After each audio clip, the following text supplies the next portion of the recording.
서울의 중심부에 위치한 그랜드 팰리스 호텔의 신부 대기실은 마치 거대한 얼음 감옥처럼 차갑고 정적만이 감돌고 있었는데, 그곳에 앉아 있는 한지원의 모습은 오늘 가장 행복해야 할 신부라기보다는 곧 전쟁터로 나가는 장수의 비장함에 가까웠다. 화려한 샹들리에가 뿜어내는 인위적인 빛이 그녀의 새하얀 웨딩드레스 위로 쏟아져 내렸지만, 지원의 눈동자는 그 빛보다 훨씬 더 차갑고 예리하게 빛나며 거울 속에 비친 자신의 모습을 냉정하게 분석하고 있었다.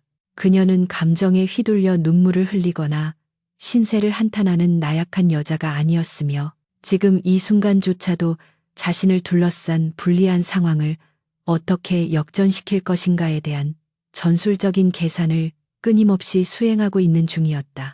한때 재계에서 천재적인 전략가로 불리며 위기에 빠진 기업들을 구해냈던 그녀였지만, 아버지의 갑작스러운 병환과 계모의 교묘한 모략으로 인해 모든 권한을 박탈당하고 결국은 정략 결혼이라는 명분 아래 팔려가는 신세가 되었음에도 불구하고 그녀의 자존심은 결코 꺾이지 않았다. 대기실 문이 열리고 계모인 최 여사가 들어오며 입가에 가식적인 미소를 띠고 있었는데, 그녀의 눈빛에는 지원을 집안에서 쫓아낸다는 승리감과 더불어 쓸모없는 물건을 처분했다는 안도감이 노골적으로 드러나고 있어 보는 이로 하여금 불쾌감을 자아냈다. 최 여사는 지원의 어깨에 손을 올리며 강한 그룹의 막내 아들과 결혼하게 된 것을 축하한다고 비아냥거렸지만, 지원은 그 손길이 마치 뱀이 피부를 스치는 것과 같은 소름 끼치는 감각이라고 느끼면서도 표정 하나 바꾸지 않고 거울을 통해 계모를 응시했다. 강한 그룹의 회장에게는 배다른 자식들이 많았고, 그 중에서도 오늘 지원의 남편이 될 강도윤은 본처의 자식이 아닌 정체불명의 여인에게서 태어나 집안의 수치로 여겨지며 온갖 구설수에 오르내리는 인물로 알려져 있었다. 세상 사람들은 그를 무능하고 방탕한 한량이라고 손가락질했지만, 지원에게 있어 그는 감옥 같은 친정을 탈출하기 위해 반드시 필요한 도구이자 일시적인 피난처일 뿐 그 이상의 의미는 존재하지 않았다. 최 여사가 나간 뒤 지원은 깊은 숨을 들이마시며 흐트러진 마음을 다잡으려 노력했고, 그때 예고도 없이 대기실 문이 거칠게 열리며 오늘의 신랑인 강도윤이 모습을 드러냈는데, 그의 첫인상은 소문대로 실망스럽기 그지없었다. 헐렁해서 핏이 맞지 않는 연미복에 넥타이는 삐뚤어져 있었고, 머리는 방금 잠에서 깬 듯 부스스했으며, 무엇보다 그의 눈은 초점이 풀린 채 멍하니 허공을 응시하고 있어 지적인 매력이라고는 조금도 찾아볼 수 없는 전형적인 패배자의 모습이었다. 도윤은 지원을 보자마자 희죽 웃으며 신부가 예쁘다는 둥 엉뚱한 소리를 늘어놓으며 비틀거리는 실업을 했지만, 지원은 그가 문을 열고 들어와 자신의 앞에 서기까지의 모든 동작을 놓치지 않고 관찰하며 본능적으로 무언가 위화감을 느끼기 시작했다. 보통의 술 취한 사람이나 무능력한 사람이라면 발걸음의 무게중심이 흔들리거나 불필요한 움직임이 많아야 정상인데, 도윤의 발걸음은 겉보기에는 비틀거리는 듯했으나 실제로는 바닥에 단단히 밀착되어 있었고, 어깨의 균형 또한 완벽하게 유지되고 있었기 때문이었다. 지원은 도윤이 가까이 다가와 악수를 청하는 순간 그의 손을 잡으며 자신의 예감이 틀리지 않았음을 확신하게 되었는데, 그것은 결코 평생 놀고 먹은 한량의 부드러운 손이 아니라 거친 삶을 살아온 전사의 손이었기 때문이다. 그의 손바닥과 손가락 마디마디에는 오래된 굳은 살이 박여 있었는데, 특히 검지 두 번째 마디와 엄지 안쪽에 형성된 굳은 살은 일반적인 운동이나 노동으로 생기는 것이 아니라 장기간 총기를 다루거나 특수한 무기를 사용한 사람에게서만 나타나는 독특한 흔적이었다. 지원은 과거 위기 관리 컨설턴트로 일하며 수많은 경호원들과 특수부대 출신들을 만났던 경험이 있었기에 이토록 정교하게 단련된 손을 가진 남자가 단순히 무능한 재벌 3세라는 한간의 소문을 그대로 믿을 수 없다는 합리적인 의심을 품게 되었다. 그녀가 그의 손을 잡고 놓지 않은 채 날카로운 눈빛으로 올려다보자 도윤에 풀려있던 눈동자가 아주 찰나의 순간 차갑게 가라앉으며 맹수와도 같은 안광을 뿜어냈다가 다시 순식간에 멍청한 표정으로 돌아가는 것을 목격했다. 예식 시간이 다가오자 직원이 들어와 입장을 알렸고 두 사람은 나란히 식장으로 향하는 복도를 걷게 되었는데 도윤은 여전히 긴장한 기색 없이 하품을 하거나 옷매무새를 만지작거리는 등 산만한 행동을 계속하며 지원의 신경을 긁어대고 있었다. 하지만 지원은 그의 행동 하나하나가 철저하게 계산된 연기일지도 모른다는 가설을 세우고 그를 더욱 면밀히 관찰하기 시작했는데 복도 모퉁이를 돌 때 도윤이 무의식적으로 사각지대를 확인하는 시선 처리나 지나가는 사람들과의 거리를 일정하게 유지하는 방어적인 태도는 훈련받은 전문가의 그것과 놀라울 정도로 흡사했다. 지원은 자신이 결혼하려는 이 남자가 단순한 방패막이가 아니라 어쩌면 자신이 상상했던 것보다 훨씬 더 위험하고 복잡한 비밀을 품고 있는 시한폭탄일 수도 있다는 생각에 등골이 서늘해지는 것을 느꼈다. 그러나 그녀는 물러설 곳이 없었기에 이 위험한 도박에 자신의 모든 것을 걸기로 결심하고 도윤의 팔짱을 낀 손에 더욱 힘을 주며 그를 자신의 통제하에 두겠다는 무언의 압박을 가했다. 거대한 웨딩홀의 문이 열리자 수백 명의 하객들이 뿜어내는 시선이 두 사람에게 집중되었는데 그들의 눈빛에는 축복보다는 호기심과 조롱 그리고 노골적인 무시가 섞여 있어 식장의 공기를 무겁게 짓누르고 있었다. 하객들 대부분은 정재계의 유력 인사들이었지만 그들은 이 결혼을 강한 그룹과 한성 기업 간의 실패한 거래 혹은 처치 곤란한 자식들을 처리하는 합병 정도로 여기며 수군거리고 있었고 지원은 그들의 속물적인 대화를 귓등으로 흘려들으며 오직 전방만을 주시했다.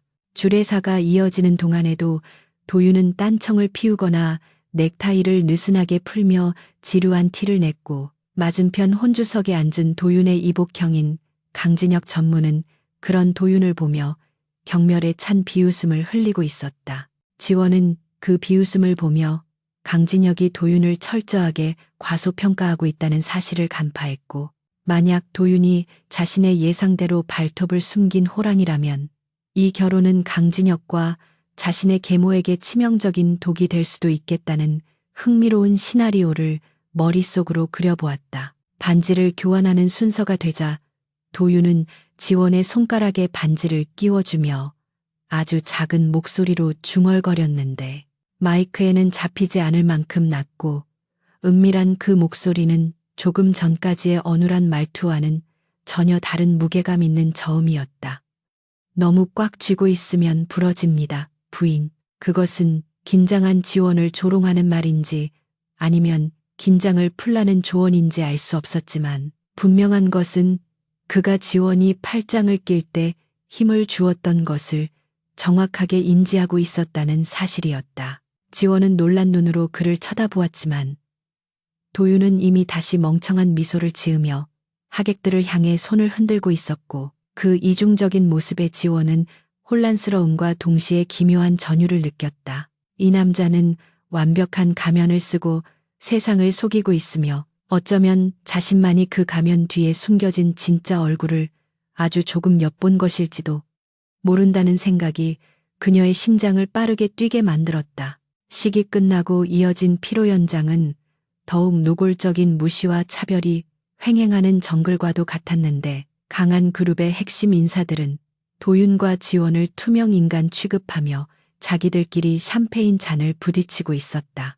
특히 도윤의 이복형 강진혁은 일부러 지원에게 다가와 와인잔을 건네는 척하다가 실수인 척 그녀의 드레스 자락에 붉은 와인을 쏟았고 주위의 사람들은 숨을 죽이며 지원의 반응을 기다리거나 킥킥거리며 즐거워했다. 강진혁은 뻔뻔하게 사과 같지 않은 사과를 하며 지원의 자존심을 짓밟으려 했지만 지원은 당황하거나 화를 내는 대신 차분하게 냅킨을 집어들며 강진혁의 눈을 똑바로 응시했다. 그녀는 그가 고의로 와인을 쏟았다는 것을 증명할 수 있는 각도와 손목의 스냅을 정확히 보았지만 지금 당장 소란을 피우는 것은 자신에게 득이 될 것이 없다고 판단하여 냉정하게 상황을 넘기려 했다. 그 순간 옆에 서 있던 도윤이 비틀거리는 척하며 강진혁의 어깨를 짚었고 그 반동으로 강진혁이 들고 있던 와인병이 그의 최고급 이탈리아산 수트 위로 쏟아지는 사고가 발생했다.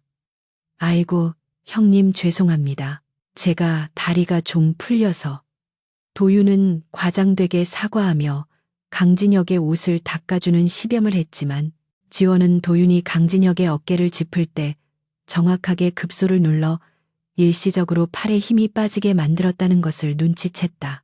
강진혁은 분노로 얼굴이 붉어져 소리를 지르려 했으나 도윤이 계속해서 굽실거리는 통의 체면 때문에 차마 욕설을 내뱉지는 못하고 씩씩거리며 자리를 뜰 수밖에 없었다. 주변 사람들은 단순히 술 취한 도윤의 실수라고 생각하며 혀를 찼지만 지원은 이 모든 상황을 연출한 도윤의 정교한 솜씨에 감탄을 금치 못하며 그를 새로운 시각으로 바라보게 되었다. 호텔 스위트룸으로 돌아온 두 사람 사이에는 어색하고 무거운 침묵이 흘렀는데 도윤은 방에 들어오자마자 넥타이를 거칠게 풀어던지고 소파에 몸을 던지듯 앉았다. 지원은 화장대에 앉아 무거웠던 귀걸이와 목걸이를 하나씩 빼내며 거울을 통해 소파에 누워있는 도윤을 관찰했는데 그는 눈을 감고 있었지만 호흡은 규칙적이었고 근육은 언제든지 튀어나갈 수 있도록 미세하게 긴장된 상태를 유지하고 있었다. 당신 일부러 그런 거죠? 지원이 정적을 깨고 돌직구를 던지자 도윤은 눈을 뜨지 않은 채 귀찮다는 듯이 대답했다. 뭐가요? 아, 형님 옷에 와인 쏟은 거? 술이 과했나 봅니다. 그의 목소리는 여전히 건들거렸지만 지원은 더 이상 그 연기에 속지 않기로 작정하고 자리에서 일어나 그에게 다가갔다. 내 눈은 못 속여요. 당신 손에 있는 굳은 살, 아까 식장에서 보여준 시야 확보 능력, 그리고 강진혁 전무를 처리한 기술까지 당신은 평범한 한량이 아니에요. 지원의 단호한 지적에 도윤이 천천히 눈을 떴고 그 깊고 어두운 눈동자가 지원을 정면으로 응시하자 방 안의 공기가 순식간에 차갑게 얼어붙는 듯했다. 그는 천천히 몸을 일으켜 앉으며 입가에 걸려있던 장난기를 완전히 지워버렸고 그제야 드러난 그의 진짜 얼굴은 소름 끼치도록 냉혹하고 지적인 아우라를 풍기고 있었다. 부인께서는 상상력이 너무 풍부하시네요. 아니면 피곤해서 헛것을 보신 건가? 그는 여전히 정체를 숨기려 했지만 그의 태도에서는 더 이상 비굴함이나 어리숙함을 찾아볼 수 없었다. 지원은 물러서지 않고 한 걸음 더 다가서며 그의 눈을 피하지 않았는데 그녀는 지금 이 순간이 앞으로의 결혼 생활과 자신의 운명을 결정짓는 중요한 기로임을 직감했다. 우린 서로에게 필요한 존재가 될 수 있어요. 나는 당신의 그 완벽한 위장이 필요하고 당신도 내 능력이 필요할 텐데요. 지원의 대담한 제안에 도윤의 눈썹이 꿈틀거렸고 그는 흥미롭다는 듯 입꼬리를 살짝 올리며 그녀를 머리부터 발끝까지 훑어보았다. 지금까지 자신을 무시하거나 이용하려 했던 사람들은 많았지만 첫날 밤부터 자신의 정체를 꿰뚫어 보고 거래를 제안하는 여자는 그녀가 처음이었기에 도윤은 이 당돌한 신부에게 호기심을 느끼지 않을 수 없었다. 그는 자리에서 일어나 지원의 코앞까지 다가왔고 압도적인 체격 차이와 위압감에도 불구하고 눈 하나 깜짝하지 않는 그녀를 보며 묘한 만족감을 느꼈다. 능력이라. 도윤이 낮게 읊조리며 지원의 턱을 가볍게 들어 올렸고 두 사람의 시선이 허공에서 팽팽하게 맞부딪히며 보이지 않는 불꽃을 일으켰다. 내가 당신의 그 능력을 어떻게 믿지? 당신은 날 감시하라고 최 여사가 보낸 첩자일 수도 있는데 도윤의 날카로운 질문에 지원은 차분하게 대답했다. 만약 내가 첩자였다면 아까 강진혁 전무 앞에서 당신을 변호하지 않았을 거고 지금 이 이야기도 하지 않았겠죠. 난 살기 위해 이 결혼을 선택했고 살기 위해서는 당신이 필요해요. 그게 내 진심이자 전부예요. 그녀의 눈빛에는 한치의 거짓도 없었고 도윤은 오랜 세월 어둠 속에서 살아오며 사람의 진심을 구별하는 법을 익혔기에 그녀의 말이 사실임을 알 수 있었다. 창밖으로 서울의 화려한 야경이 펼쳐져 있었지만 두 사람은 서로에게서 시선을 떼지 않은 채 긴장감 넘치는 대치를 이어갔고, 이것은 단순한 부부의 첫날 밤이 아니라 생존을 건 파트너십의 시작을 알리는 신호탄과도 같았다. 도윤은 잠시 후 피식 웃으며 손을 내렸고 다시 헐렁한 한량의 모습으로 돌아가는 듯 했지만 그의 눈빛만은 여전히 지원을 날카롭게 주시하고 있었다. 재미있군. 좋아. 일단 오늘은 피곤하니까 자는 걸로 하죠. 하지만 기억해둬요, 부인. 호기심이 고양이를 죽인다는 말, 틀린 말 아닙니다. 그는 의미심장한 경고를 남기고 침실이 아닌 거실 소파로 향해 누워버렸고, 지원은 홀로 침실에 남아 닫힌 문을 바라보며 깊은 생각에 잠겼다. 그녀는 오늘 밤 자신이 판도라의 상자를 열었음을 깨달았지만 두려움보다는 앞으로 펼쳐질 예측 불가능한 미래에 대한 기대감이 그녀의 혈관을 타고 뜨겁게 흐르는 것을 느꼈다. 이 결혼은 결코 지루하지 않을 것이다. 서울 외곽의 한적하고 낡은 빌라촌, 그 중에서도 가장 구석진 곳에 위치한 2층짜리 붉은 벽돌집은 강한 그룹의 회장이 버린 자식에게 내어준 신혼집치고는 지나치게 초라했다. 페인트칠이 벗겨져 흉물스러운 외벽과 녹슨 대문은 이곳이 오랫동안 사람의 손길을 타지 않았음을 증명하고 있었고, 집 안으로 들어서자 퀴퀴한 곰팡이 냄새가 코를 찔렀다. 이것은 명백히 도윤과 지원에게 수치심을 주기 위한 강 회장과 본가에 계산된 처사였으나 두 사람은 불평 한마디 없이 짐을 풀었다. 아니, 엄밀히 말하면 지원 혼자 묵묵히 움직이고 있었다. 도윤은 짐 가방을 현관에 대충 던져두고는 먼지가 쌓인 소파를 손으로 대충 털어내더니 그대로 드러누워 스마트폰 게임에 열중하기 시작했다. 아, 여기가 천국이네. 본가에서는 숨막혀 죽는 줄 알았는데, 그는 다리를 꼬고 콧노래까지 흥얼거리며 빈둥거리는 백수의 전형을 보여주었다. 지원은 그런 도윤을 흘긋 쳐다보고는 아무 말 없이 자신의 짐을 정리하기 시작했다. 그녀는 이 상황을 오히려 기회로 받아들였다. 감시 카메라와 고용인들의 눈이 번득이는 화려한 저택보다는 낡았더라도 누구의 간섭도 받지 않는 이곳이 그녀가 재기하기 위한 베이스 캠프로는 훨씬 적합했기 때문이다. 그녀는 가져온 최신형 노트북과 보안 장비들을 서재로 쓸 작은 방에 설치하고 창문에 블라인드를 내려 외부의 시선을 완벽하게 차단했다. 그녀의 손놀림은 빠르고 정확했으며 마치 야전 사령부에 작전 지휘소를 설치하는 군인처럼 절도 있었다. 지원은 과거 자신이 구축해 두었던, 지금은 잠시 끊어진 비밀 정보망인 아르고스를 복구하는 작업에 착수했다. 계모인 최 여사가 자신의 자금을 동결시켰지만 그녀가 미처 파악하지 못한 해외 계좌와 암호화된 클라우드 서버는 여전히 지원의 통제하에 있었다. 밤이 깊어지자 빌라촌은 칠흑 같은 어둠에 잠겼고 가로등조차 드문드문 켜진 거리는 을씨년스러운 분위기를 자아냈다. 도윤은 저녁으로 배달 온 자장면을 개걸스럽게 먹어치운 뒤 피곤해서 먼저 잡니다라는 성의 없는 인사를 남기고 안방으로 들어갔다. 지원은 거실에 남아 식탁을 치우며 안방 문틈으로 새어나오는 코골이 소리를 들었다. 정말로 잠이 든 것일까? 아니면 저 소리조차 위장일까? 그녀는 의심의 끈을 놓지 않았지만 당장은 확인할 방법이 없었다. 그녀는 다시 서재로 돌아가 모니터 불빛에 의지해 강한 그룹의 내부 지배 구조와 강도윤이라는 인물에 대한 심층 조사를 시작했다. 표면적으로 드러난 그의 기록은 엉망이었다.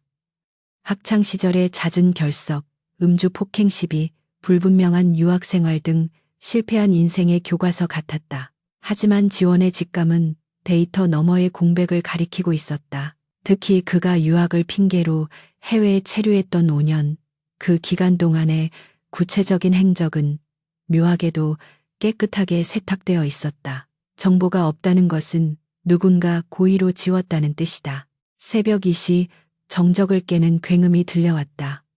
낡은 대문을 누군가 거칠게 발로 차는 소리였다. 이어 유리창이 깨지는 소리와 함께 욕설이 난무하기 시작했다. 야, 강도윤, 안에 있는 거 다 안다. 나와. 술에 취한 듯한, 하지만 명백한 적의를 품은 사내들의 고함 소리였다. 지원은 즉시 노트북을 덮고 자리에서 일어났다. 그녀는 침착하게 서랍 속에 숨겨두었던 3단봉을 꺼내 들고 거실로 나갔다. 이것은 단순한 취객의 행패가 아니었다. 결혼 직후 그것도 이 외진곳까지 찾아와 행패를 부린다는 것은 누군가의 사주를 받은 용역 깡패들이 분명했다. 아마도 강진혁 전무나 혹은 그와 결탁한 세력이 신혼 첫날부터 기선을 제압하고 겁을 주기 위해 보낸 하수인들일 것이다. 지원은 공포를 느끼기보다는 차가운 분노를 느꼈다. 그녀는 현관문 옆에 등을 기대고 서서 놈들의 동태를 살폈다. 한편 요란한 코골이 소리가 들리던 안방은 쥐 죽은 듯 조용해졌다. 지원은 도윤이 겁에 질려 숨죽이고 있다고 생각하며 혀를 찼다. 역시 기대할 건 나 자신뿐인가. 그녀는 심호흡을 하고 현관문을 열 준비를 했다. 놈들이 문을 부수고 들어오기 전에 먼저 나가서 제압하거나 경찰이 올 때까지 시간을 벌 생각이었다. 그때였다. 거실 베란다 창문을 통해 희미한 그림자 하나가 밖으로 빠져나가는 것이 보였다. 2층 높이에서 망설임 없이 뛰어내리는 그 날렵한 실루엣은 분명 사람이었지만 착지 않은 소리는 고양이의 발걸음처럼 가벼웠다. 지원은 3단봉을 쥔 손에 힘을 주며 베란다 쪽으로 조용히 다가가 블라인드 사이로 밖을 내다보았다. 마당에는 야구 방망이와 쇠파이프를 든 건장한 사내 5명이 대문을 부술 기세로 날뛰고 있었다. 그런데 어둠 속에서 불쑥 나타난 한 남자가 그들의 뒤로 소리 없이 다가갔다. 검은색 트레이닝복에 후드를 깊게 눌러 쓴 남자. 체격으로 보아 분명 강도윤이었다. 지원의 눈이 커졌다. 도윤은 깡패 중 한 명의 어깨를 툭 쳤고 그가 뒤를 돌아보는 찰나의 순간 도윤의 손이 번개처럼 움직여 상대의 턱을 가격했다. 하는 외마디 비명조차 지르지 못하고 사내는 그대로 기절에 쓰러졌다. 나머지 4명이 당황하여 그를 향해 달려들었지만 그것은 싸움이라기보다는 일방적인 사냥에 가까웠다. 도윤의 움직임은 군더더기 없이 간결하고 잔혹했다.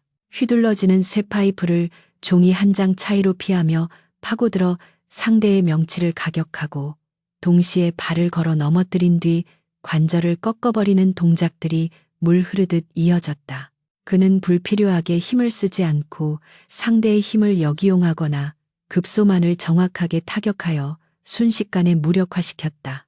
뼈가 부러지는 둔탁한 소리와 억눌린 신음소리가 밤 공기를 갈랐지만 도윤의 입에서는 거친 숨소리 하나 새어나오지 않았다. 지원은 그 광경을 보며 전율했다. 저것은 단순한 호신술이나 격투기 체육관에서 배운 기술이 아니었다.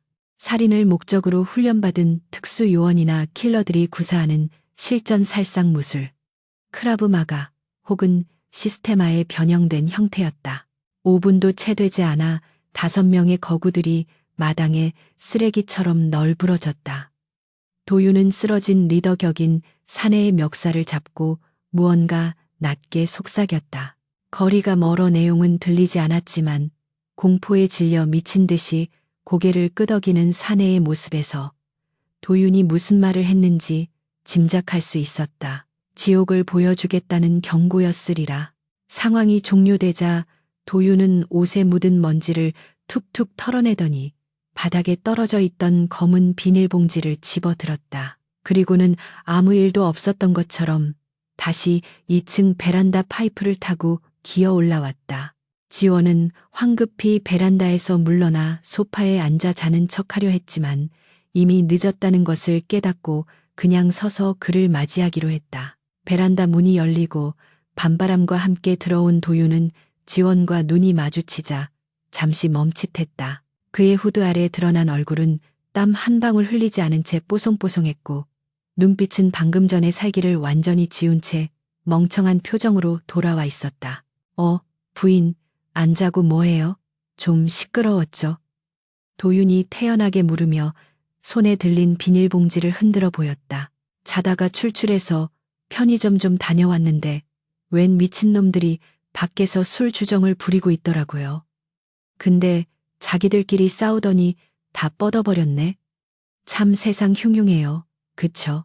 뻔뻔하기 그지없는 거짓말이었다. 지원은 그의 얼굴과 손, 그리고 발끝을 훑어보았다. 피 한 방울 묻지 않았지만 그의 몸에서 뿜어져 나오는 아드레날린의 잔향은 숨길 수 없었다. 지원은 삼단봉을 등 뒤로 감춘 채 차갑게 웃으며 대꾸했다. 그러게요. 세상이 참 흉흉하네요. 자기들끼리 싸우다가 뼈가 부러지고 기절까지 하다니.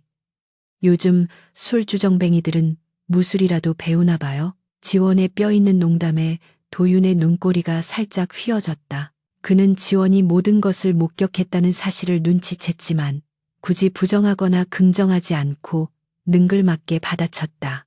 글쎄요, 뭐 알아서들 하겠죠. 우린 컵라면이나 하나 먹을까요? 야식은 역시 라면인데. 그는 주방으로 성큼성큼 걸어가 물을 올리기 시작했다. 지원은 그 넓은 등을 바라보며 확신했다. 이 남자는 맹수다. 그것도 아주 영리하고 치명적인 맹수. 그리고 지금 그는 자신을 경계하면서도 동시에 시험하고 있다. 내가 이 비밀을 감당할 수 있는지 아니면 공포에 질려 도망칠 것인지. 지원은 삼단봉을 서랍에 다시 넣으며 결심했다. 도망칠 생각 따위는 없었다. 오히려 이 위험한 남자가 더욱 탐나기 시작했다. 그녀는 주방으로 따라 들어가 식탁 의자를 빼내 앉았다. 좋아요. 라면 같이 먹죠. 대신 하나만 묻죠. 편의점 다녀오셨다는데 영수증은요?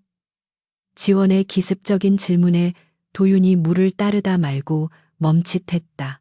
그는 잠시 침묵하다가 뒤를 돌아보며 시익 웃었다. 그 웃음은 멍청한 한량의 것이 아닌 밤의 제왕이 보여주는 여유로움이었다.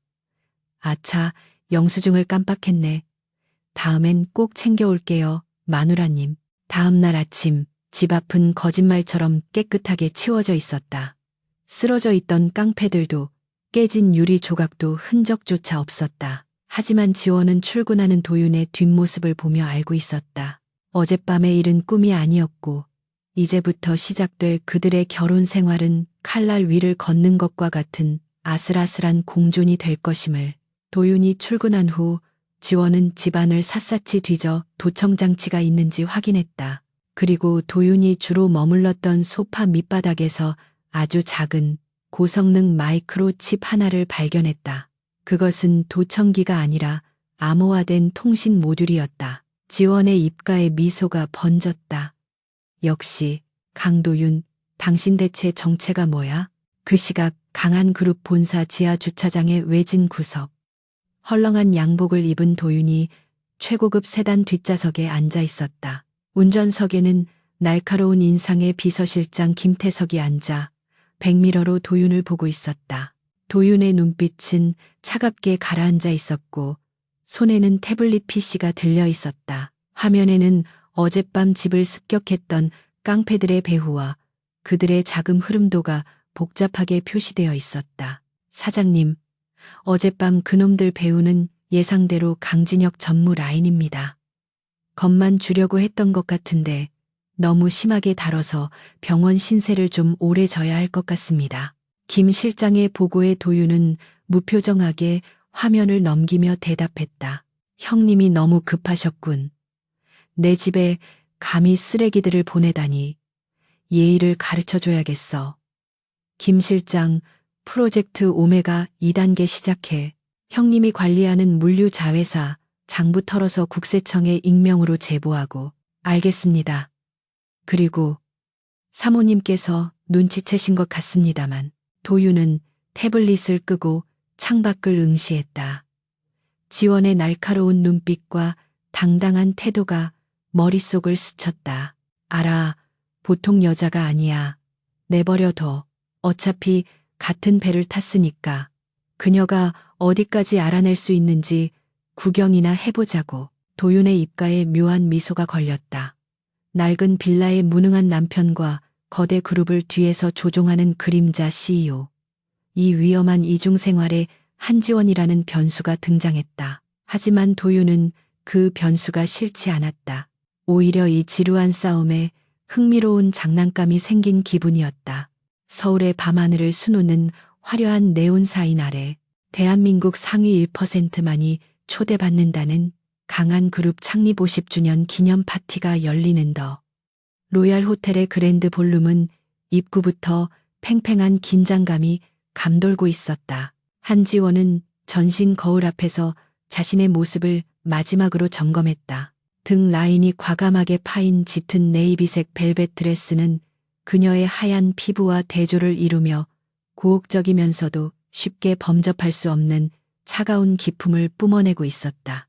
그것은 단순한 파티 의상이 아니라 오늘 밤 그녀가 뛰어들어야 할 전쟁터에서 자신을 보호할 갑옷이었다. 계모인 최 여사가 보낸 초대장은 정중한 형식을 갖추고 있었지만 그 이면에는 와서 망신이나 당하고 내 눈앞에서 사라져라는 악의적인 명령이 담겨 있음을 지원은 누구보다 잘 알고 있었다.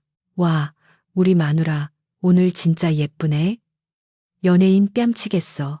거실에서 기다리고 있던 강도윤이 지원을 보며 과장된 감탄사를 내뱉었다. 지원이 골라준 깔끔한 블랙 턱시도를 입은 그는 입을 다물고 가만히 서 있으면 꽤나 그럴듯한 신사의 풍모를 풍겼다. 훤칠한 키와 딱 벌어진 어깨, 조각 같은 이목구비는 웬만한 모델을 능가했지만 그가 입을 열고 해실거리며 웃는 순간 그 귀티는 온데간데 없이 사라지고 동네 건달 같은 가벼움만이 남았다. 지원은 도윤의 삐뚤어진 보타이를 바로잡아주며 나지막하지만 단호한 목소리로 경고했다. 오늘 밤 술은 입에도 대지 마세요. 그리고 누가 무슨 말을 하든 그냥 웃기만 해요.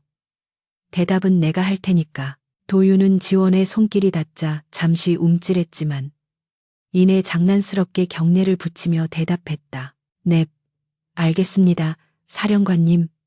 입국 다물고 병풍처럼 서 있겠습니다. 호텔 로비에 들어서자 쏟아지는 수많은 카메라 플래시 세례와 사람들의 시선이 두 사람을 탐함했다.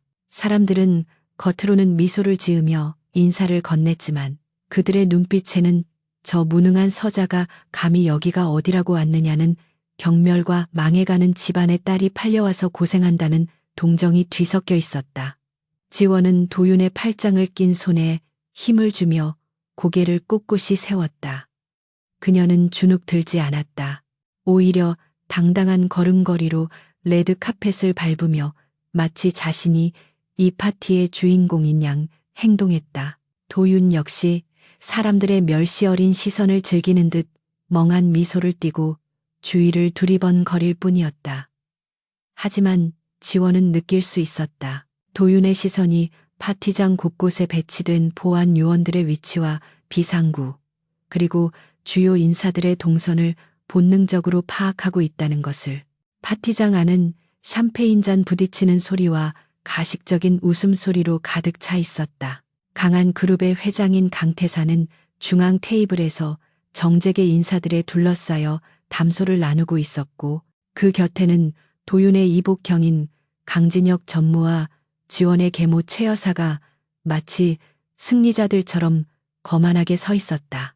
강진혁은 도윤과 지원이 들어오는 것을 보자마자 입꼬리를 비틀며 주위 사람들에게 무언가 속삭였고 그 말을 들은 사람들은 일제히 킬킬거리며 두 사람을 쳐다보았다. 지원은 심호흡을 하며 그들에게 다가갔다. 피할 수 없는 싸움이라면 먼저 들이받는 것이 그녀의 방식이었다. 아이고, 이게 누구야? 우리 집안의 골칫덩어리 막내 아들 아니냐? 강진혁이 샴페인 잔을 흔들며 다가왔다. 그의 목소리는 짐짓 반가운 척했지만 가시가 돋쳐 있었다. 결혼하더니 꼴이 좀 나아졌구나.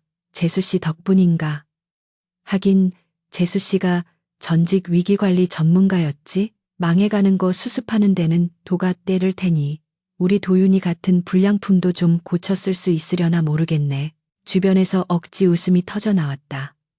최 여사 역시 부채로 입을 가리며 거들었다. 어머, 진혁아. 말 조심해라. 그래도 지원이가 애쓰고 있잖니.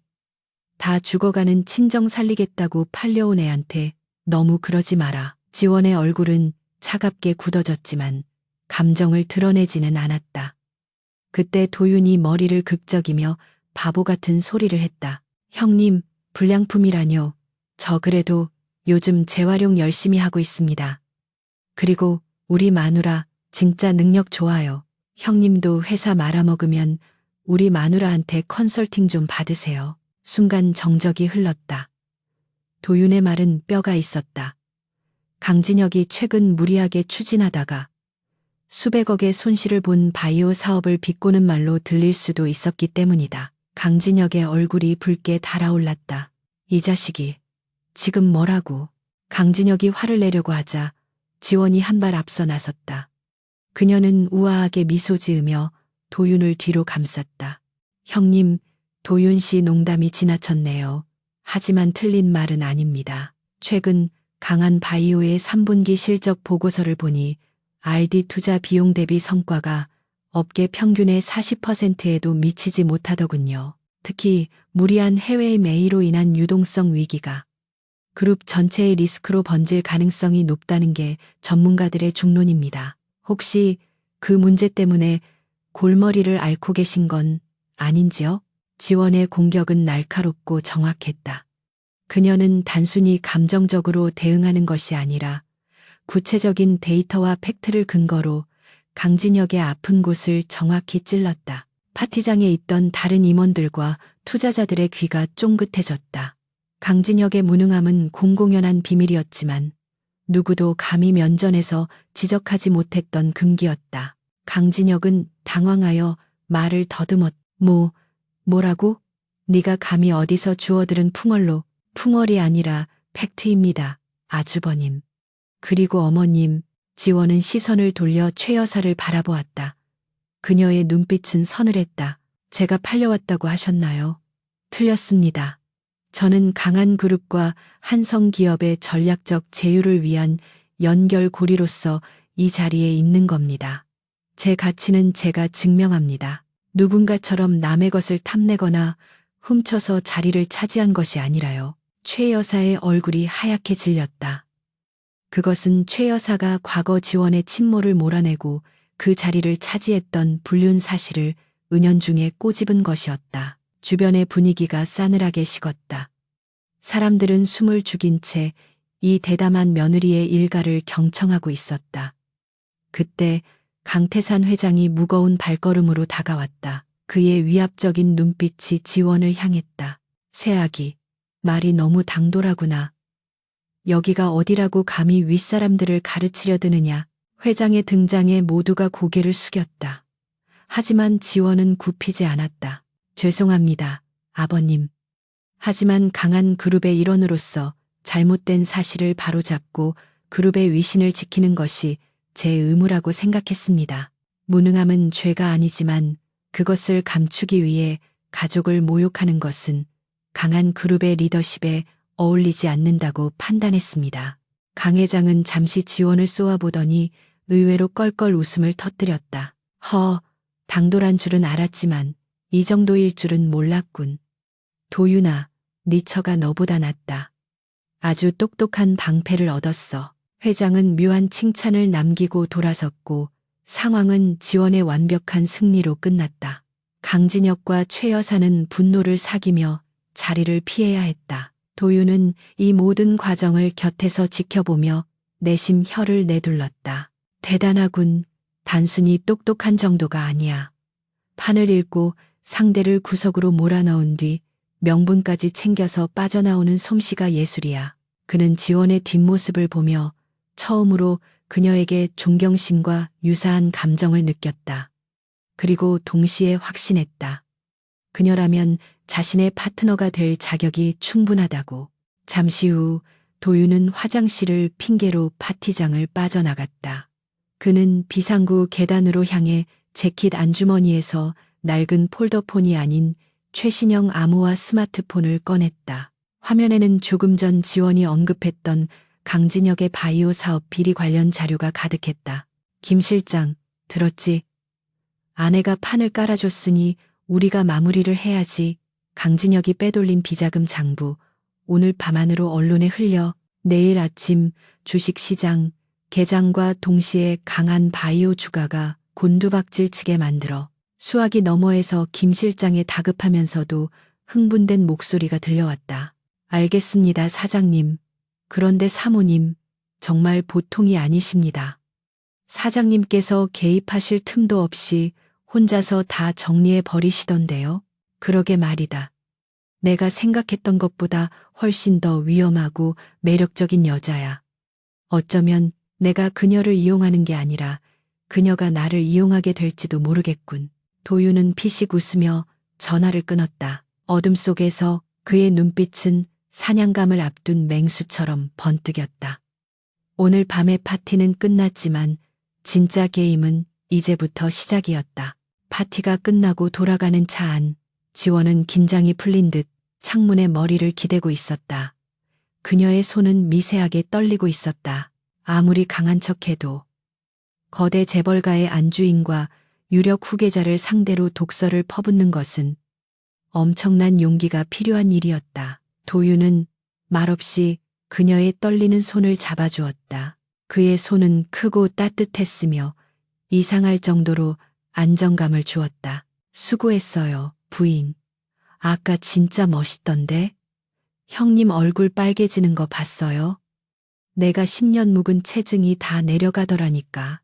평소 같았으면 손을 뿌리쳤을 지원이었지만 이번에는 가만히 그의 손길을 받아들였다. 당신을 위해서 한 거 아니에요.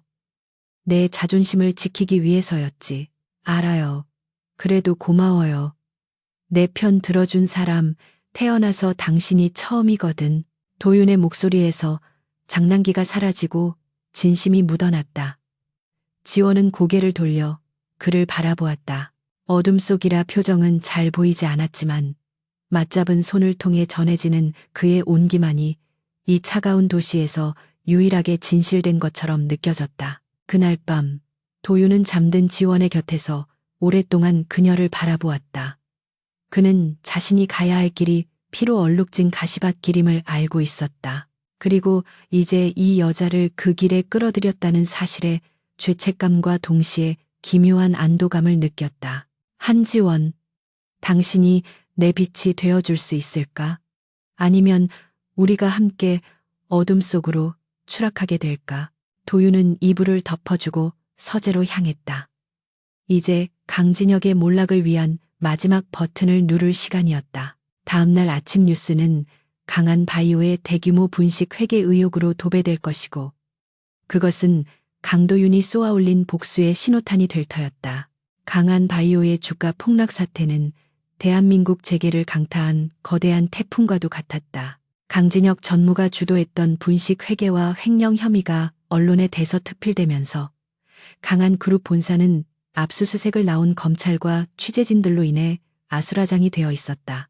하지만 이 모든 혼란의 진원지인 강도윤은 그룹 본사가 아닌 서울 시내의 한 허름한 PC방 구석 자리에서 컵라면을 먹으며 모니터를 응시하고 있었다. 겉으로 보기에 그는 게임에 열중한 백수처럼 보였지만 실제로는 암호화된 메신저를 통해 그룹의 비상대책위원회에 실시간으로 지령을 내리고 있는 중이었다.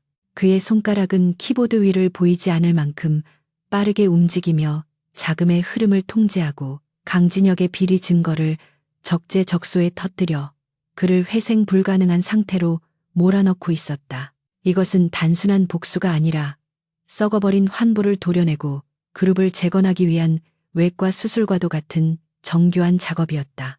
사장님, 쥐새끼들이 궁지에 몰렸습니다. 놈들이 마지막 발악을 준비하고 있는 것 같습니다. 이어폰을 통해 비서실장 김태석의 다급한 목소리가 들려왔다. 도윤은 라면 국물을 마시며 침착하게 대답했다. 예상했던 바야. 강진혁은 머리가 나쁘지만 그 뒤를 봐주는 사채업자들과 어둠의 세력은 잃을 게 없는 놈들이지. 내 신변을 노릴 텐가? 아닙니다.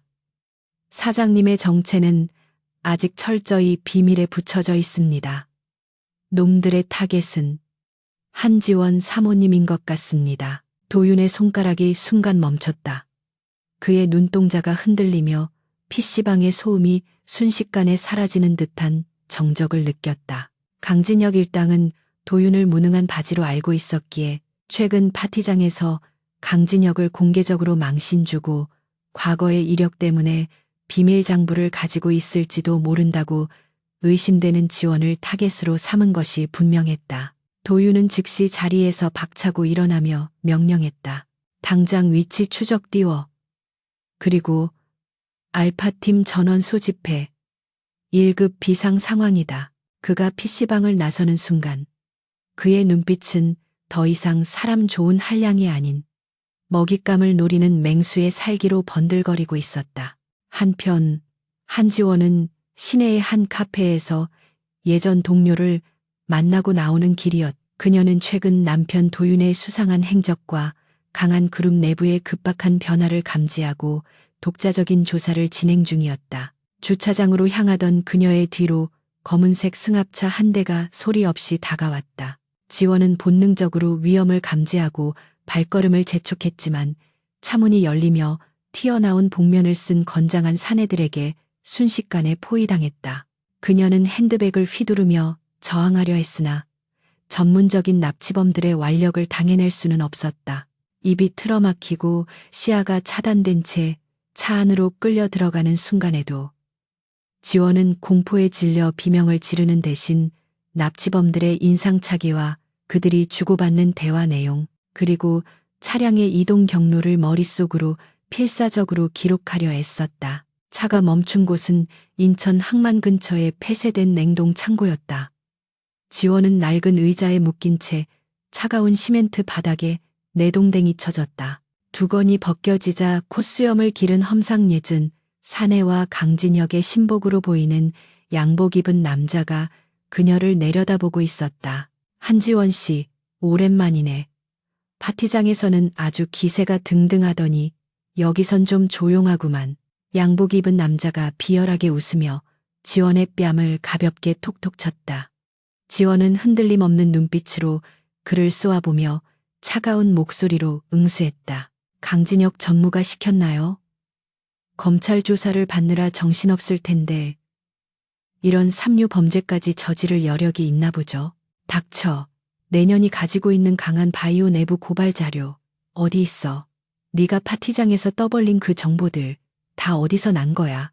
사내가 소리를 지르며 위협했지만 지원은 그들의 목적이 단순히 자신을 해코지하는 것이 아니라 사라진 비자금 장부나 그녀가 알고 있는 정보 때문이라는 것을 간파했다. 그녀에게는 그런 자료가 없었지만 시간을 끌기 위해서는 있는 척 연기해야만 했다. 내가 순순히 말할 것 같아요. 날 여기서 죽이면 그 자료들은 자동으로 언론사 서버로 전송되게 세팅되어 있어요. 당신들 보스가 파멸하는 꼴을 보고 싶지 않으면 내 몸에 손대지 않는 게 좋을 거예요. 지원의 대담한 블러핑에 납치범들은 잠시 주춤했다. 그들은 그녀가 전직 위기관리 전문가였다는 사실을 알고 있었기에 그녀의 말이 거짓말이 아닐 수도 있다고 판단하여 섣불리 손을 쓰지 못하고 서로 눈치만 보고 있었다. 지원은 그 틈을 타 뒤로 묶인 손목의 밧줄 매듭을 더듬거렸다. 다행히 밧줄은 낡았고 그녀의 손가락은 유연했다. 그녀는 계속해서 그들을 도발하며 주의를 분산시켰고 아주 조금씩 하지만 확실하게 매듭을 풀어나가고 있었다. 그 시각 창고 밖은 이미 죽음의 그림자가 드리워져 있었다. 강도윤이 이끄는 사설특수부대 알파팀이 창고 주변을 완벽하게 포위한 상태였다. 도윤은 방탄조끼와 전술 장비를 착용한 채 칠흑 같은 어둠 속에 녹아들어 있었다. 그의 눈에 착용된 적외선 고글은 창고 내부의 열 감지 신호를 통해 납치범들의 위치와 지원의 상태를 실시간으로 파악하고 있었다. 타겟 확인. 적은 총 8명. 무장 상태는 권총과 나이프. 진입 3초 전 도윤의 무전기 너머로 팀원들의 짧은 수신 신호가 떨어졌다. 그는 심호흡을 하며 마음속의 분노를 차갑게 억누르고 오직 살인 기계로서의 본능만을 깨웠다. 감정에 휘둘려 실수를 범하면 지원이 위험해질 수 있었다. 진입, 도윤의 나지막한 명령과 함께 창고의 천장 유리창이 와장창 깨지며 섬광탄이 내부로 투하되었다. 쾅! 눈을 멀게 하는 강렬한 빛과 고막을 찢는 폭음이 창고 안을 가득 채웠다. 납치범들이 비명을 지르며 눈을 감고 귀를 막는 사이 로프를 타고 강한 알파팀 요원들이 유령처럼 착지하여 놈들을 제압하기 시작했다. 소음기가 장착된 총기에서 발사된 고무탄과 테이저건이 정확하게 놈들의 급소를 타격했고 저항할 틈도 없이 하나둘씩 쓰러져 나갔다. 지원은 폭발음과 동시에 묶여있던 밧줄을 완전히 풀어내고 의자를 들어 옆에 있던 감시병의 다리를 내리찍었다. 아! 감시병이 고통에 몸을 숙이자 지원은 망설임 없이 그의 턱을 무릎으로 가격하여 기절시켰다. 그리고는 바닥을 구르며 기둥 뒤로 몸을 숨겼다. 그녀는 이 갑작스러운 습격이 경찰 특공대의 작전이라고 생각했다. 하지만 연기 속에서 걸어 나오는 한 남자의 실루엣을 보는 순간 그녀의 심장은 멈출 듯이 뛰기 시작했다. 그 남자는 경찰도 군인도 아니었다.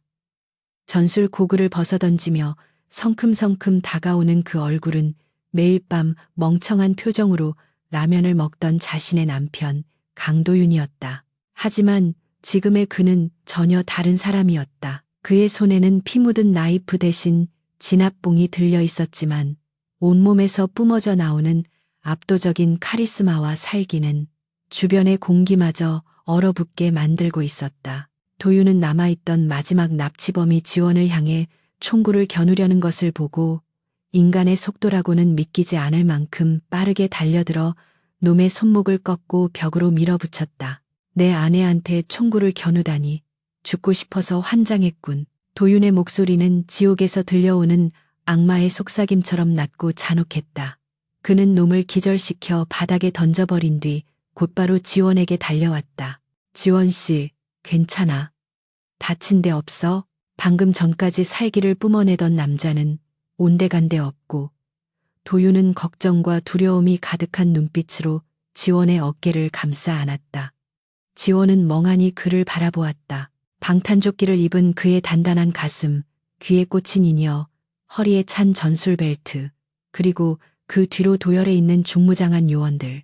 이 모든 현실이 그녀가 알고 있던 무능한 남편이라는 퍼즐 조각과 맞물리지 않아 혼란스러웠지만 동시에 모든 의문이 풀리는 순간이기도 했다. 당신, 대체 정체가 뭐야? 이 사람들은 다 누구고? 지원의 떨리는 질문에 도윤은 잠시 망설이다가 결심한 듯 그녀의 눈을 똑바로 바라보았다. 더 이상 숨길 수도 숨길 필요도 없었다. 설명할게. 나중에 전부 다. 하지만 지금은 여기서 나가야 해. 아직 안전하지 않아. 도윤은 지원을 안심시키려는 듯 그녀의 손을 꼭 잡았다. 그때 쓰러진 줄 알았던 납치범들의 우두머리가 숨겨둔 비상용 스위치를 눌렀다. 창고 셔터가 요란한 소리를 내며 내려오기 시작했고 곳곳에 설치된 시한폭탄의 타이머가 작동하는 소리가 들려왔다. 젠장, 함정이다. 전원 퇴각. 도윤이 소리치며 지원을 안아들었다. 그는 닫혀가는 셔터 아래의 좁은 틈을 향해 전력으로 질주했다.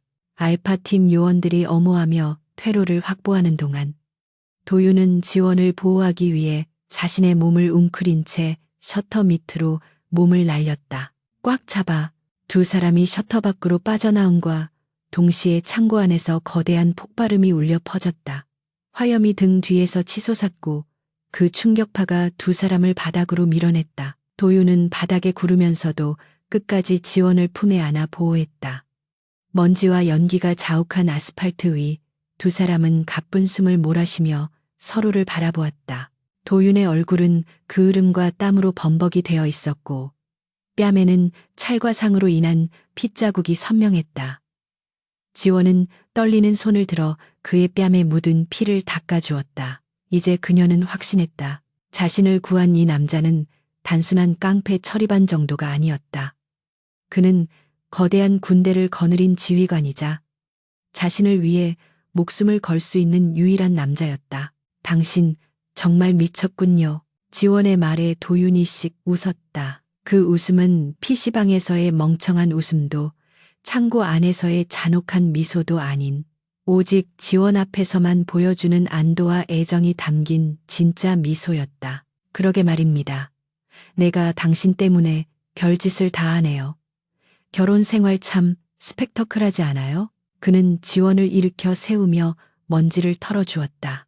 주변에는 알파팀 요원들이 신속하게 현장을 정리하고 있었고 멀리서 경찰차의 사이렌 소리가 들려오기 시작했다. 도윤은 지원의 어깨를 감싸며 대기하고 있던 검은 세단으로 이끌었다. 차에 올라탄 뒤 긴장이 풀린 지원의 몸이 덜덜 떨리기 시작했다. 도윤은 묵묵히 자신의 재킷을 벗어 그녀에게 덮어주었다. 차 안에는 무거운 침묵이 흘렀지만 그것은 어색함이 아닌 폭풍 전야의 고요함이었다. 지원은 재킷에서 나는 도윤의 채취와 화약 냄새를 맡으며 마음을 진정시켰다. 그리고 차가운 이성을 되찾기 시작했다. 이제 모든 카드는 테이블 위에 올려졌다. 강도윤 씨, 아니, 뭐라고 불러야 하죠? 강한 그룹의 진짜 주인님? 지원이 날카롭게 묻자 운전석에 있던 김태석 실장이 백미러로 흠칫하며 도윤을 쳐다보았다. 도윤은 쓴웃음을 지으며 고개를 저었다. 아직 주인은 아닙니다. 청소부 정도죠. 더러운 걸 치우는 그 청소 나도 돕겠어요. 오늘 날 납치한 놈들. 그리고 그 뒤에 있는 강진혁. 내 손으로 끝장내고 싶거든요. 당신의 그 알파팀과 내 머리를 합치면 더 빠르고 확실하게 처리할 수 있지 않겠어요? 지원의 제안은 도윤이 예상했던 범위를 뛰어넘는 것이었다. 그녀는 보호받아야 할 대상이 아니라 함께 칼을 쥐고 싸우기를 원하는 전사였다. 도윤은 그녀의 눈에서 타오르는 복수심과 야망을 보았다. 그것은 자신과 너무나 닮아 있었다. 후회하지 않겠어요? 이 길에 들어서면 다시는 평범한 삶으로 돌아갈 수 없습니다. 피와 거짓말이 난무하는 전쟁터가 될 겁니다. 도윤의 경고에도 지원은 눈 하나 깜짝하지 않았다. 평범한 삶은 이미 결혼식 날 끝났어요. 그리고 난 빚지고는 못 사는 성격이에요. 오늘 당신이 날 구했으니 이번엔 내가 당신을 왕으로 만들어줄게요. 거래 성립인가요? 지원이 손을 내밀었다. 피와 그을음이 묻은 하얀 손. 도윤은 잠시 그 손을 바라보다가 자신의 크고 거친 손으로 꽉 맞잡았다. 거래 성립. 파트너. 두 사람의 손이 맞잡힌 순간 차창 밖으로 보이는 서울의 야경이 마치 그들의 발 아래 펼쳐진 전리품처럼 빛나고 있었다. 이제 두 사람의 진정한 사냥이 시작될 차례였다. 인천 항만의 폐창고에서 탈출한 그들이 도착한 곳은 서울 강남의 한복판, 누구도 상상하지 못한 곳에 위치한 요새였다. 낡은 빌라로 돌아갈 줄 알았던 지원의 예상과 달리 검은 세단은 국내 최고층 빌딩인 더 타워의 지하 6층, VIP 전용 비밀 주차장으로 미끄러져 들어갔다.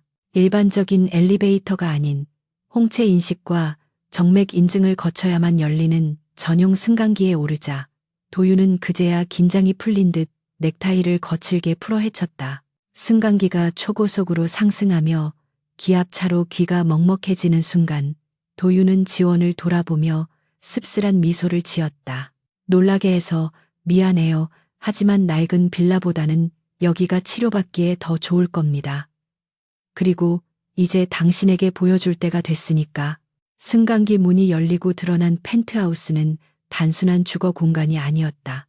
한쪽 벽면을 가득 채운 대형 스크린에는 전 세계 주식시장의 현황과 강한 그룹 계열사들의 실시간 자금 흐름이 붉고 푸른 그래프로 요동치고 있었고 10여 명의 엘리트 요원들이 컴퓨터 앞에서 바쁘게 움직이고 있었다. 이곳은 집이 아니라 거대한 기업 전쟁을 지휘하는 사령부였다. 지원은 멍하니 그 광경을 바라보았다. 그녀가 익히 알고 있던 강한 그룹의 본사 상황실보다 훨씬 더 진보된 시스템이었다. 김태석 실장이 다가와 정중하게 고개를 숙였다. 오셨습니까, 사장님. 그리고 사모님, 무사하셔서 다행입니다. 의료진이 대기 중입니다. 도윤은 손을 저어 의료진을 물리고 지원을 데리고 중앙 상황판 앞으로 걸어갔다. 소개할게. 여기가 내 진짜 직장이야. 세상 사람들은 나를 강한 그룹의 서자이자 한량인 강도윤으로 알고 있지만 이 바닥에서는 다른 이름으로 불리지. 그림자 투자 회사 블랙스톤의 대표, 그게 나야. 지원의 눈동자가 크게 흔들렸다. 블랙스톤. 최근 몇 년 사이 아시아 금융시장을 뒤흔들며 강한 그룹의 지분을 공격적으로 매입해온 정체불명의 투자회사. 그 배우가 바로 제 남편이었다니. 지원은 모든 퍼즐이 맞춰지는 전율을 느꼈다. 도윤은 단순히 그룹을 물려받으려는 것이 아니라 자신의 힘으로 그룹을 통째로 삼켜버릴 준비를 하고 있었던 것이다. 당신은 강진혁이나 아버님에게 구걸할 생각이 처음부터 없었군요. 이미 그들의 목줄을 쥐고 있었어. 지원의 날카로운 지적에 도윤은 만족스러운 듯 고개를 끄덕였다. 정확해. 강진혁이 회사 돈을 횡령하고 주가 조작을 할 때 나는 그 빚을 사들였어. 지금 강한 그룹의 실질적인 채권자는 나야. 마음만 먹으면 당장이라도 그룹을 공중분해시킬 수 있지만 내가 원하는 건 파괴가 아니라 정화야. 썩은 살을 도려내고 주인을 바꾸는 거지. 그의 말에서 느껴지는 야망의 크기는 지원을 압도했다. 하지만 그녀는 위축되지 않았다. 오히려 그녀의 혈관 속에 잠들어 있던 전략가로서의 본능이 되살아나고 있었다. 그녀는 스크린 앞으로 다가가 강한 그룹의 지배 구조도를 손으로 가리켰다. 하지만 당신에게는 치명적인 약점이 있어요. 당신은 그림자일 뿐 세상 밖으로 나설 명분이 부족해요. 강진혁을 끌어내리려면 단순히 돈의 힘만으로는 안 돼요. 여론, 법리적 타당성, 그리고 내부의 동요를 이끌어낼 얼굴이 필요하죠. 지원은 뒤로 돌아 도윤을 똑바로 응시했다. 내가 그 얼굴이 되어줄게요.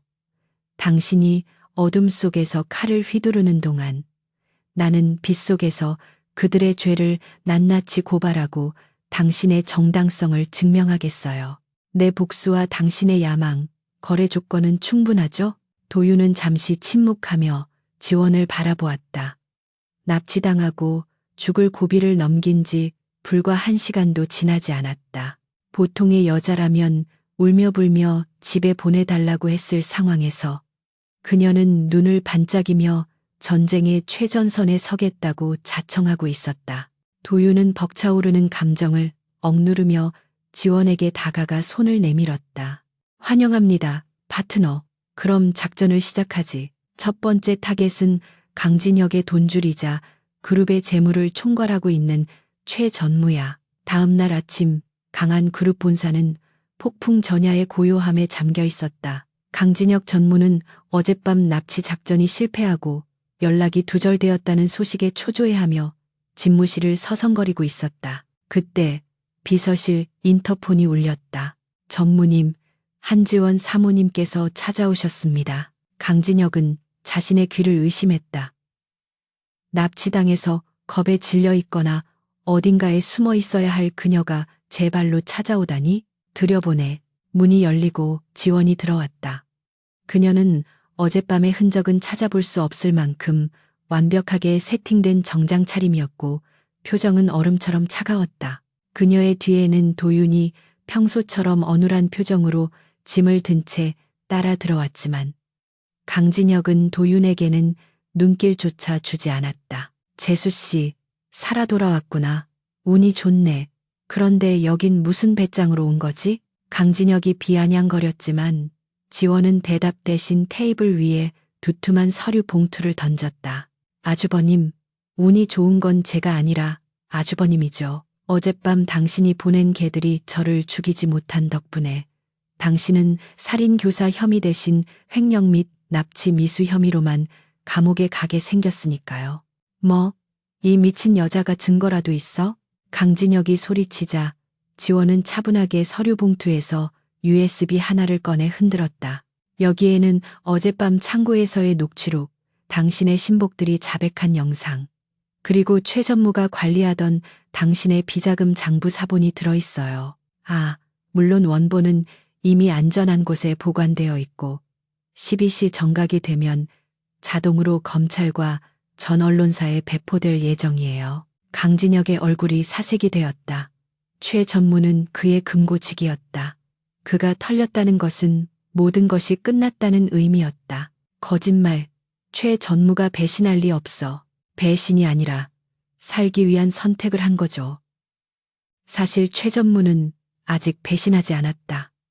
이것은 지원과 도윤이 짠 고도의 심리전이었다. 지원이 강진혁을 흔드는 사이 도윤의 알파팀은 지금 이 시각 최 전무의 은신처를 급습하여 진짜 장부를 확보하고 있는 중이었다. 지원은 시간을 끌며 강진혁의 불안감을 극대화하고 있었다. 그때 강진혁이 책상 서랍에서 권총을 꺼내들었다. 궁지에 몰린 쥐는 고양이를 무는 법이었다. 죽어, 너만 없으면 돼. 강진혁의 손이 떨리고 있었다. 지원은 눈 하나 깜짝하지 않았지만 총구가 그녀를 향하는 순간 뒤에 서 있던 도윤의 눈빛이 순식간에 변했다. 형님, 장난감 가지고 놀 나이는 지났잖아. 도윤이 순식간에 거리를 좁혔다. 강진혁이 방아쇠를 당기려 했지만 도윤의 손이 더 빨랐다. 그는 강진혁의 손목을 잡아 비틀어 총을 떨어뜨리게 하고 그대로 책상 위로 그를 처박아 버렸다. 강진혁의 비명과 함께 집무실 문이 열리고 김태석 실장이 이끄는 보안팀과 검찰 수사관들이 들이닥쳤다. 도윤은 멍청한 표정으로 돌아와 손을 털며 뒤로 물러났다. 어이쿠, 형님이 미끄러지셨네. 수사관들이 강진혁에게 수갑을 채우는 동안 지원은 쓰러진 강진혁에게 다가가 귓속말을 남겼다. 이건 시작일 뿐이에요. 당신의 어머니, 그리고 당신을 도운 모든 사람들, 제가 겪은 고통의 이자까지 쳐서 갚아줄 테니 감옥에서 지켜보세요. 강진혁이 끌려나간 뒤 집무실에는 도윤과 지원만이 남았다. 지원은 다리에 힘이 풀린 듯 소파에 주저앉았고 도윤은 그녀에게 물을 건넸다. 완벽했어. 당신 연기력, 배우해도 되겠는데? 당신도요. 아까 그 순발력은 정말 심장이 멈추는 줄 알았어요. 지원은 물을 마시며 떨리는 손을 진정시켰다. 하지만 그녀의 눈빛은 그 어느 때보다 생기로 빛나고 있었다. 이제 최 전무 차례인가요? 아니, 최 전무는 이미 우리 사람이 됐어. 김 실장이 방금 장부 원본을 확보했고 최 전무는 사법 거래를 조건으로 모든 것을 불기로 했거든. 이제 남은 건 도윤의 시선이 창밖 넘어 그룹 회장실이 있는 본관의 최상층을 향했다. 아버지, 그리고 당신의 계모인 최 여사. 진짜 괴물들이 남았지. 그날 오후 뉴스는 강한 그룹의 압수수색과 강진혁 전무의 긴급 체포 소식으로 도배되었다. 강한 그룹의 주가는 곤두박질 쳤지만 도윤의 블랙스톤은 바닥을 친 주식을 조용히 그리고 대량으로 매수하기 시작했다. 이것은 도윤이 사전에 설계한 시나리오였다. 주가를 떨어뜨려 방어권을 약화시킨 뒤 지분율을 높여 경영권을 탈취하는 적대적 M&A의 정석. 하지만 이번에는 지원이라는 강력한 무기가 더해져 그 속도와 파괴력이 배가 되었다. 퇴근 후 두 사람은 다시 펜트하우스로 돌아왔다. 저녁 식사 자리에는 묘한 기류가 흘렀다. 예전의 서먹함이나 경계심은 사라지고 전우애와 비슷한 끈끈한 유대감이 그 자리를 대신했다. 지원은 와인잔을 돌리며 도윤에게 물었다. 궁금한 게 있어요. 왜 하필 나였죠? 당신 정도 능력이라면 더 좋은 조건에 더 안전한 파트너를 구할 수 있었을 텐데 왜 다 망해가는 집안에 팔려온 여자를 선택한 거예요? 도윤은 스테이크를 썰던 손을 멈추고 지원을 바라보았다. 그의 눈빛이 깊어졌다. 처음엔 우연이었어. 그냥 최 여사가 보낸 사람이니까 적당히 속이다가 버릴 생각이었지. 그런데 결혼식 날 당신 눈을 봤어.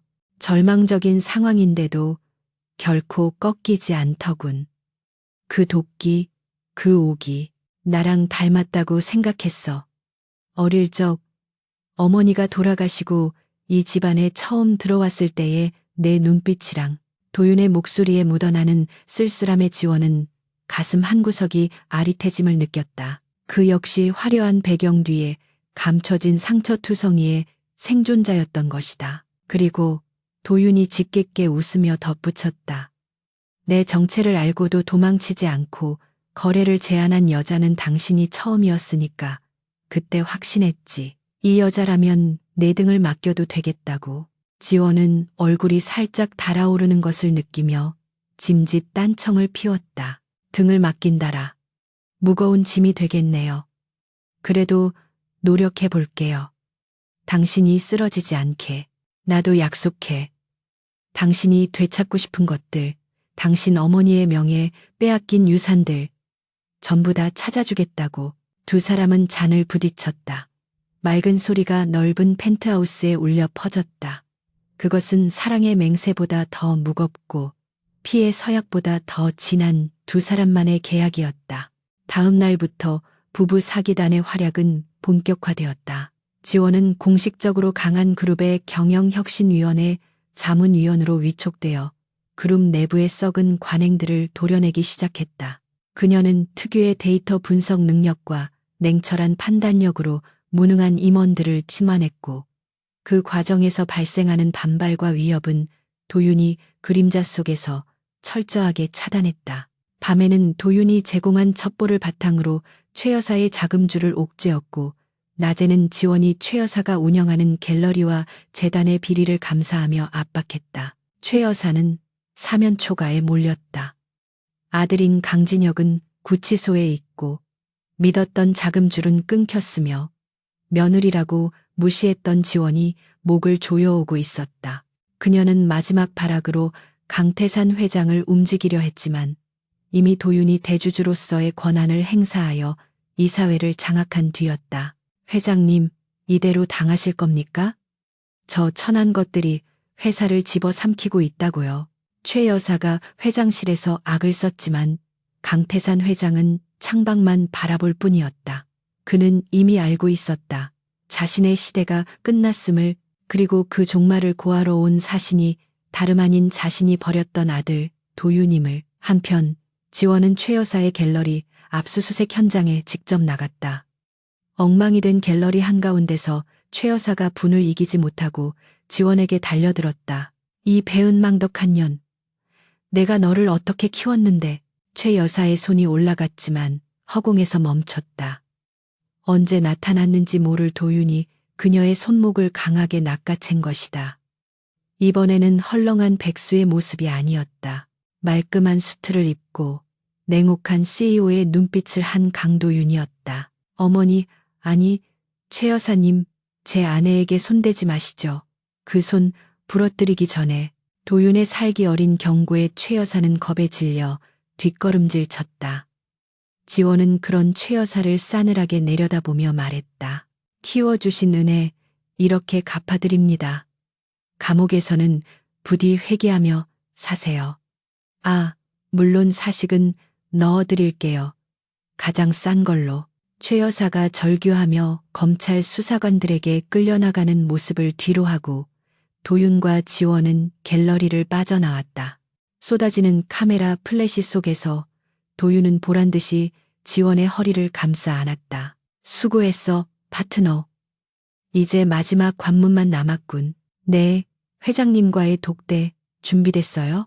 당신이 곁에 있다면 언제든지. 이제 그들은 강한 그룹의 왕좌를 향해 함께 걸어가고 있었다. 세상은 그들을 세기의 커플이라 불렀지만 그들은 서로를 생존의 동반자라 불렀다. 하지만 두 사람의 마음속에는 이미 단순한 동반자, 그 이상의 감정이 싹트고 있음을 그들 자신만 애써 모른 척하고 있을 뿐이었다. 강한 그룹 본사 대강당은 긴급 주주총회를 앞두고 폭풍 전야의 무거운 침묵에 휩싸여 있었는데 이곳에 모인 수백 명의 주주들과 임원들의 표정에는 불안과 호기심이 뒤섞여 있었다. 단상 중앙에는 평생을 제왕처럼 군림해온 강태산 회장이 앉아 있었지만 그의 얼굴은 병색이 완연했고 눈빛에는 예전의 총기 대신 초조함과 도끼만이 가득 차 있었다. 그는 자신의 아들이자 강한 그룹의 치부였던 강도윤이 외부 세력인 블랙스톤과 결탁하여 회사를 집어삼키려 한다는 명분으로 이 자리를 소집했으며 오늘이야말로 도윤을 사회적으로 매장시키고 경영권을 방어하려는 최후의 도박을 준비하고 있었다.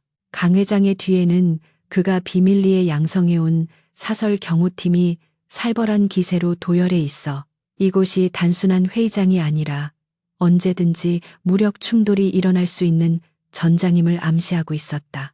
대강당의 거대한 문이 열리고 쏟아지는 카메라 플래시 세례 속에 강도윤과 한지원이 나란히 입장했는데 두 사람의 모습은 마치 개선 장군과 그를 보자 하는 여왕처럼 당당하고 위엄이 넘쳤다.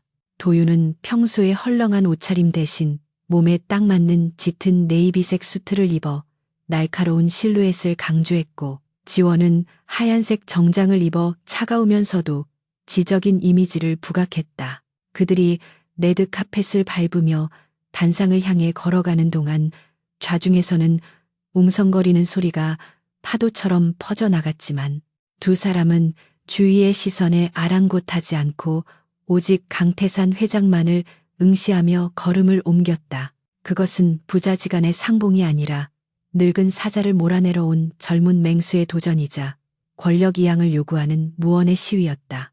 단상 아래 도착한 도윤이 마이크를 잡으려 하자 강 회장이 먼저 입을 열어 쩌렁쩌렁한 목소리로 그를 비난하기 시작했다. 내 이놈, 감히 여기가 어디라고 발을 들이느냐. 내 피를 이어받았다는 놈이 정체불명의 투기 자본과 손을 잡고 아비를 내쫓으려 하다니 천하의 패륜하로구나. 회장의 선동에 일부 고위 임원들과 회장 친위 세력이 동조하며 야유를 보냈고 분위기는 순식간에 도윤에게 불리하게 돌아가는 듯했다. 강 회장은 도윤이 과거 해외에서 불법적인 용병 활동을 했다거나 범죄 조직과 연루되었다는 조작된 자료들을 화면에 띄우며 도윤의 도덕성에 치명타를 입히려 했다.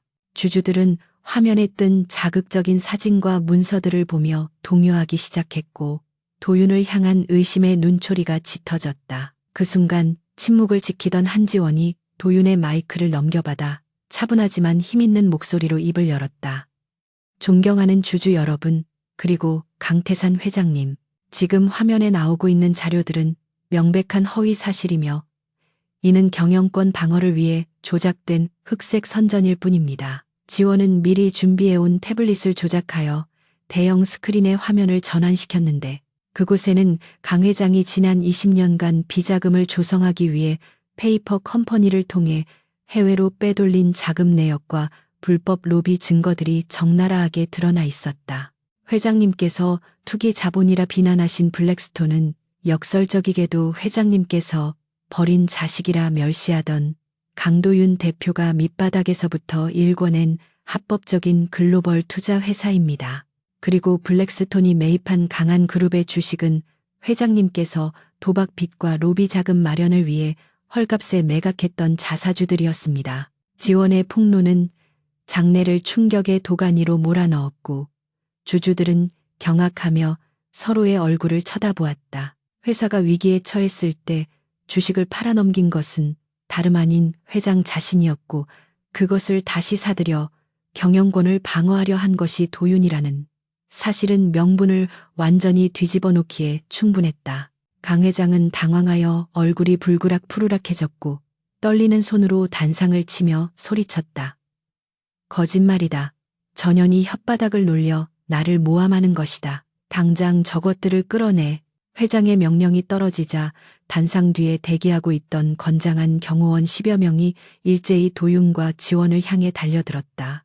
이것은 주주총회를 무력으로 파행시키고 두 사람을 감금하려는 회장의 마지막 발악이자 법치 국가에서는 일어날 수 없는 야만적인 폭거였다. 객석에 있던 사람들은 비명을 지르며 뒤로 물러났고 지원은 본능적으로 도윤의 등 뒤로 몸을 피했다. 하지만 도윤은 미동도 하지 않고 다가오는 경호원들을 차가운 눈으로 응시하다가 선두에 선 경호원이 손을 뻗는 순간 전광석화처럼 움직였다. 퍽, 둔탁한 타격음과 함께 거구의 경호원이 허공을 날아 바닥에 처박혔다. 도윤은 넥타이를 살짝 풀며 씁쓸한 미소를 지었다. 아버지, 주주총회장에서 폭력이라니요. 정말 끝까지 추하시네요. 그리고 시작된 것은 일방적인 제압이었다. 도윤은 수트를 입은 상태에서도 동작에 제한 없이 유려하고 치명적인 무술을 구사하며 경호원들의 관절을 꺾고 급소를 타격해 무력화시켰다. 그의 움직임은 춤을 추듯 우아하면서도 잔혹했는데 10여 명의 전문 경호원들이 도윤한 사람을 당해내지 못하고 추풍낙엽처럼 쓰러져 나가는 광경은 보는 이들에게 경외감마저 불러일으켰다. 지원은 그 혼란 속에서도 침착하게 스마트폰을 꺼내 이 모든 상황을 실시간으로 라이브 방송에 송출하고 있었다. 강 회장이 사설 경호원을 동원해 주주들을 위협하고 아들에게 폭력을 행사하는 장면이 전 국민에게 생중계되자 여론은 급격하게 악화되었고 인터넷 커뮤니티와 뉴스 댓글창은 강 회장을 비난하는 글로 도배되었다. 도윤은 마지막 남은 경호원의 팔을 꺾어 제압한 뒤 흐트러진 옷매무새를 정리하며 강 회장이 있는 단상 위로 천천히 걸어 올라갔다. 강태산 회장은 자신의 친위대가 순식간에 괴멸되는 것을 보고 공포에 질려 뒷걸음질 쳤다. 평생 절대 권력자로 살아온 그에게 자신의 통제를 벗어난 힘을 가진 아들의 존재는 죽음보다 더 큰 두려움으로 다가왔다. 도윤은 회장의 코앞까지 다가가 그를 내려다보며 나직하게 말했다. 제가 무능한 한량이기를 바라셨겠죠. 그래야 아버지가 마음대로 이용하고 버릴 수 있었을 테니까. 하지만 유감스럽게도 아버지가 저를 버리고 방치했던 그 시간들이 저를 이렇게 만들었습니다. 괴물을 키운 건 바로 당신입니다, 아버지. 도윤의 목소리에는 분노보다는 깊은 연민과 멸시가 담겨 있었다. 그때 대강당 문이 다시 열리고 검찰 특수부 수사관들이 들이닥쳤다. 지원이 미리 제출한 증거와 라이브 방송을 통해 확인된 폭행 교사 혐의로 긴급 체포 영장이 발부된 것이었다. 강태산 씨, 당신을 특정경제범죄 가중처벌법 위반 및 특수폭행 교사 혐의로 체포합니다. 수사관들이 수갑을 들이밀자 강 회장은 믿을 수 없다는 표정으로 도윤과 지원을 번갈아 보다가 극심한 분노와 스트레스를 이기지 못하고 뒷목을 잡으며 쓰러졌다. 네. 내 놈들이 감히. 그의 몰락은 비참하고 초라했다. 응급조치를 위해 구급대원들이 달려들었고 들것에 실려나가는 강 회장의 모습은 한 시대의 종언을 고하는 상징적인 장면이 되었다. 주주총회장은 순식간에 도윤을 지지하는 분위기로 반전되었다. 도윤은 마이크를 잡고 혼란스런 장례를 정리했다. 존경하는 주주 여러분, 그리고 임직원 여러분, 오늘 우리는 과거의 악습과 결별하고 새로운 미래로 나아가기 위한 진통을 겪었습니다. 저 강도윤은 블랙스톤의 자본력과 강한 그룹의 기술력을 결합하여 투명하고 강력한 글로벌 기업으로 다시 태어날 것을 약속드립니다. 그리고 그 과정에서 제 아내이자 최고의 파트너인 한지원 이사가 경영 전반을 감독하며 정의로운 기업 문화를 만들어갈 것입니다. 도윤의 선언에 주주들은 기립 박수를 보냈고 지원은 도윤의 옆에 서서 정중하게 허리를 숙여 인사했다. 모든 상황이 종료되고 사람들이 빠져나간 텅 빈 대강당에 두 사람만이 남았다. 긴장이 풀린 지원이 다리가 풀려 휘청거리자 도윤이 재빨리 그녀를 부축해 의자에 앉혔다. 괜찮아요? 아까 많이 놀랐죠? 도윤의 걱정스러운 물음에 지원은 고개를 저으며 희미하게 미소 지었다. 아니요, 놀라기보다는 시원했어요. 당신이 그 사람들을 쓰러뜨릴 때, 그리고 아버님에게 당당하게 맞설 때 내가 10년 넘게 묵혀왔던 체증이 다 내려가는 기분이었거든요. 지원은 도윤의 손을 잡으며 그의 손등에 난 상처를 어루만졌다. 당신도 다쳤잖아요. 이 바보 같은 사람. 도윤은 지원의 손길을 느끼며 쑥스러운 듯 웃었다. 이 정도는 상처도 아니에요. 그보다 이제 진짜 끝났네요. 강진혁도, 최 여사도, 그리고 아버지도. 이제 우리 앞을 막을 사람은 아무도 없어요. 그의 말대로였다. 그들을 억압하던 거대한 벽들이 모두 무너져 내렸다. 하지만 승리의 기쁨 뒤에는 알 수 없는 허탈감도 밀려왔다. 복수라는 목표 하나로 달려왔던 두 사람에게 이제 그 이후의 삶이라는 새로운 과제가 주어진 셈이었다. 지원은 도윤의 눈을 바라보며 진지하게 물었다. 이제 우린 어떻게 되는 거죠? 계약은 끝났잖아요. 당신은 왕좌를 차지했고 나는 복수를 완성했으니까. 지원의 질문에 도윤의 표정이 진지해졌다. 그는 잡고 있던 지원의 손을 놓지 않고 더 꽉 쥐었다. 계약서에는 기한이 없었던 걸로 기억하는데요. 그리고 파트너십 해지 조항도 없고 난 당신 없는 강한 그룹은 상상할 수 없어요. 내 곁에는 당신 같은 브레인이, 아니, 당신이라는 사람이 필요합니다. 도윤의 고백은 서툴렀지만 진심이 가득 담겨 있었다. 지원은 그의 말에 가슴이 뛰는 것을 느꼈다. 처음에는 생존을 위해 손을 잡았지만 숱한 위기를 함께 넘기며 두 사람 사이에는 그 무엇과도 바꿀 수 없는 신뢰와 애정이 싹터 있었던 것이다. 당신 참 욕심도 많네요. 그 거대한 그룹을 다 가지고도 나까지 가지겠다고요? 지원이 장난스럽게 핀잔을 주자 도윤은 그녀의 이마에 가볍게 입을 맞추며 대답했다. 네, 난 욕심쟁이거든요. 그러니까 도망갈 생각하지 마요, 한지원 씨. 당신은 이제 영원히 내 공범이자 내 여왕이니까. 두 사람은 서로를 마주보며 웃음을 터뜨렸고 그 웃음소리는 텅 빈 강당을 가득 채우며 새로운 시대의 시작을 알렸다. 창밖으로는 붉은 노을이 지고 있었지만 그들에게는 다가올 내일의 태양처럼 느껴졌다. 그날 밤 도윤과 지원은 펜트하우스 테라스에 서서 서울의 야경을 내려다 보았다. 도윤은 와인잔을 들고 말했다. 내일부터는 정말 바빠질 거야. 썩은 뿌리를 뽑아내고 새살을 돋게 하려면 몇 년은 걸리겠지. 각오 단단히 해요. 지원은 자신의 잔을 도윤의 잔에 부딪히며 대답했다. 걱정 마요. 내가 누구예요? 당신을 왕으로 만든 킹메이커잖아요. 당신이 칼을 휘두르는 동안 나는 방패가 되어줄게요. 언제까지나. 두 사람의 그림자가 하나로 겹쳐지며 도시는 그들의 발 아래서 찬란하게 빛나고 있었다. 강한 그룹 본사의 회장실 창밖으로 내려다 보이는 서울의 풍경은 계절이 두 번이나 바뀌었음에도 여전히 분주하고 화려했지만 그 풍경을 바라보는 한지원의 마음가짐은 반년 전과는 완전히 달라져 있었다. 과거의 그녀가 생존을 위해 발버둥치는 벼랑 끝의 도망자였다면 지금의 그녀는 거대 제국의 심장부에서 권력을 통제하고 조율하는 냉철한 지휘관이었다. 그녀의 책상 위에는 강한 그룹 경영 혁신 보고서와 계열사 구조조정 완료 현황이라는 두툼한 서류들이 놓여 있었고 그 옆에는 부회장 한지원이라는 명패가 햇살을 받아 금빛으로 빛나고 있었다.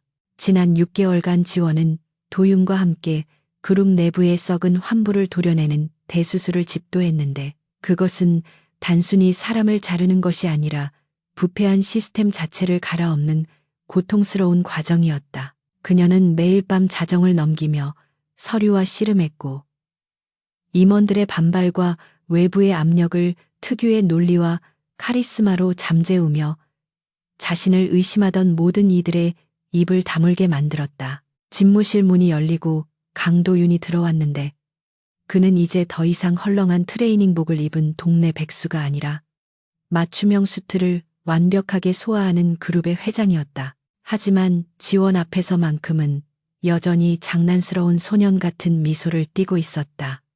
부회장님, 너무 일만 하시는 거 아닙니까? 노동청에 신고해야겠는데 악덕 상사라고. 도윤이 커피 2잔을 내려놓으며 농담을 던지자 지원은 피로가 묻어나는 눈을 비비며 웃음으로 답했다. 회장님이야말로 농땡이 치러 오신 거 아니에요? 오늘 오후에 해외 투자단 미팅 있는 걸로 아는데. 두 사람 사이의 대화는 겉보기엔 가벼운 농담처럼 들렸지만 그 이면에는 지난 수개월간 생사를 함께하며 쌓아올린 전우애와 깊은 신뢰가 단단하게 깔려 있었다. 도윤은 지원의 맞은편 의자에 앉아 창밖을 응시하며 잠시 침묵하다가 낮고 진지한 목소리로 입을 열었다. 오전에 구치소에서 연락이 왔어. 아버지가 면회를 거부하시더군. 강태산 전 회장은 수감된 이후 급격히 노쇠하여 치매 증상까지 보이고 있다는 소문이 돌았고, 강진혁 전형은 감옥 안에서도 다른 수감자들과 시비가 붙어 독방에 수감되는 등 비참한 나날을 보내고 있었다. 최 여사 역시 불법 비자금 조성 혐의로 전 재산이 몰수되고 징역형을 선고받아 화려했던 과거는 흔적조차 남지 않게 되었다. 도윤은 그들의 몰락을 보며 통쾌함보다는 인생의 덧없음과 씁쓸함을 느끼고 있었다. 죄책감 가질 필요 없어요. 그들은 그들이 뿌린 씨앗을 거둔 것뿐이니까 당신은 당신의 길을 가면 돼요. 지원이 도윤의 손등을 덮으며 위로했고, 도윤은 그녀의 따뜻한 온기에 의지하며 고개를 끄덕였다. 그는 알고 있었다. 만약 지원이 곁에 없었다면 자신은 괴물을 잡기 위해 또 다른 괴물이 되어 복수의 허무함 속에 갇혀버렸을지도 모른다는 것을. 그녀는 그의 브레이크이자 나침반이었고 그가 인간성을 잃지 않게 붙잡아준 유일한 구원이었다. 퇴근 후 두 사람은 수행비서들을 물리고 직접 차를 몰아 교회로 향했다. 그들이 도착한 곳은 아이러니하게도 그들의 신혼생활이 시작되었던 낡고 허름한 빌라촌이었다. 재개발이 확정되어 곧 철거될 예정인 그곳은 을씨년스러웠지만 두 사람에게는 전쟁 같았던 신혼의 기억이 고스란히 남아있는 역사적인 장소였다. 도윤은 주머니에서 낡은 열쇠를 꺼내 녹슨 대문을 열었다. 끼익 하는 소름 끼치는 소리와 함께 드러난 마당은 잡초가 무성했고 깡패들을 때려 눕혔던 그날 밤의 긴박함은 온데간데 없었다. 두 사람은 먼지 쌓인 거실로 들어와 덩그러니 놓인 낡은 소파에 나란히 앉았다. 여기서 처음 라면 먹을 때 기억나요? 당신이 영수증 내놓으라고 했을 때 진짜 등골이 서늘했다니까. 도윤이 킥킥거리며 말하자 지원도 따라 웃었다. 그때 당신 눈빛이 잊히지가 않아요. 멍청한 척하면서도 나를 꿰뚫어보는 그 눈. 그때 알았죠. 이 남자는 내 인생을 바꿀 변수라는 걸. 지원은 잠시 말을 멈추고 집안을 둘러보았다. 곰팡이 냄새, 깨진 유리창, 차가운 바닥, 모든 것이 최악이었던 이곳에서 그들은 서로의 진짜 모습을 발견했고 가면을 벗어던질 수 있었다.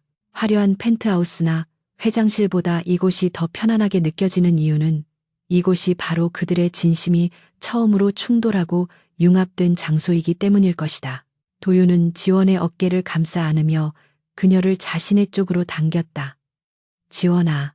그가 처음으로 직함이나 부인이라는 호칭 대신 그녀의 이름을 불렀다. 지원은 놀란 눈으로 그를 올려다보았다. 나한테 결혼은 감옥이었고 세상은 전쟁터였어. 누구도 믿지 않았고 언젠가는 혼자 쓸쓸히 죽어갈 거라고 생각했지. 그런데 네가 내 세상에 들어왔어. 내 총이 되어주고 방패가 되어주고 아니 그냥 한지원이라는 사람 그 자체가 되어줬어. 도윤의 고백은 투박했지만 어떤 미사여구보다 강렬하게 지원의 심장을 울렸다. 그는 재킷 안주머니에서 작은 벨벳 상자를 꺼냈다. 그것은 처음 결혼식 때 끼워주었던 형식적인 반지가 아니라 그가 직접 디자인하고 제작한 세상에 하나뿐인 반지였다. 반지의 안쪽에는 파트너 소울이라는 문구가 각인되어 있었다. 처음 결혼은 강요에 의한 계약이었지만 이번에는 내가 제안하고 싶어. 평생을 기한으로 하는 새로운 계약. 위기관리 전문가 한지원 씨, 저 강도윤의 인생을 영원히 컨설팅해 주시겠습니까? 지원은 눈시울이 붉어진 채 미소를 지으며 고개를 끄덕였다. 수임료가 꽤 비쌀 텐데요, 강 회장님. 감당할 수 있겠어요? 그녀의 장난 섞인 대답에 도윤은 활짝 웃으며 반지를 그녀의 손가락에 끼워주었다. 내 모든 걸 걸지, 내 목숨까지도. 두 사람은 어둠이 내려앉은 낡은 거실에서 뜨겁게 입을 맞췄다. 밖에서는 재개발을 알리는 붉은 깃발들이 바람에 펄럭이고 있었지만 그들의 입맞춤은 그 어떤 폐허 속에서도 피어나는 생명력처럼 강렬하고 아름다웠다. 그것은 단순히 남녀 간의 사랑을 확인하는 행위를 넘어 지난한 싸움 끝에 얻어낸 평화와 승리를 자축하는 의식과도 같았다.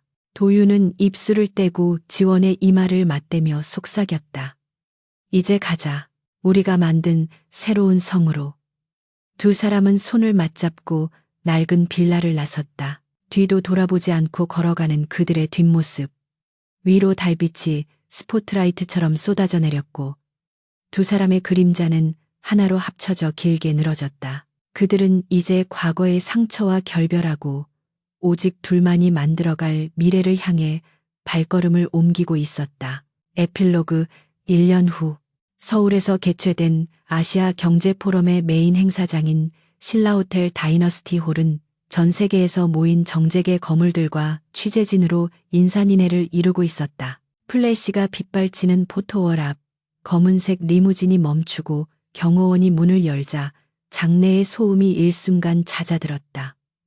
먼저 내린 것은 강도윤 회장이었다. 완벽하게 넘긴 머리와 날카로운 턱선, 그리고 여유 넘치는 미소는 그를 세계가 주목하는 젊은 리더의 표상으로 만들었다.